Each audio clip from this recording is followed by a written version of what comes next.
November 1 సమర్పణ చదవండి. రోమీలకు రాసిన పత్రిక 12వ అధ్యాయము 1 నుండి 6 వరకు.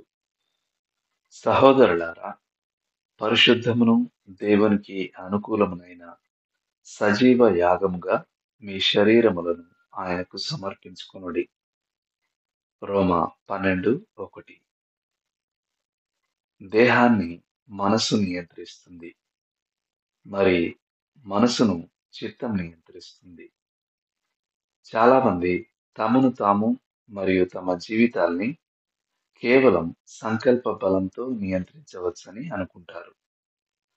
కానీ వారు విఫలమవడం పరిపాటి. ఇది 7వ అధ్యాయం 15 నుండి 25 వరకు గల వాక్య భాగంలో రాయబడిన పౌలు అనుభవం. మనం మన చిత్తాన్ని ఆయనకు అప్పగించినప్పుడు మాత్రమే దేవుని శక్తి అధికారం తీసుకొని మనం జయశాలి క్రైస్తవులుగా ఉండడానికి కావలసిన క్రియాశక్తిని మరియు నిష్క్రియ శక్తిని అనుగ్రహిస్తుంది. మనం మన చిత్తాన్ని ప్రార్థన ద్వారా దేవునికి అప్పగిస్తాం. మనము యేసు ప్రభుతో పాటు అయినను నా ఇష్టం కాదు, నీ చిత్తమే సిద్ధించును గాక అని ప్రార్థిస్తాం. లూకా 22:42.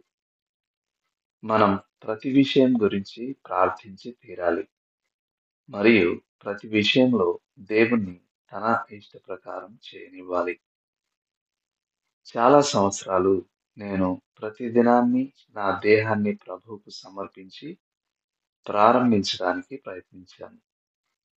ఆ తర్వాత నేను ఆయన వాక్యంతో సమయం గడిపి ఆయన నా మనస్సును రూపాంతరపరిచి ఆ నూతన దినం కోసం నా ఆలోచన విధానాన్ని మార్చివేయనిస్తాను.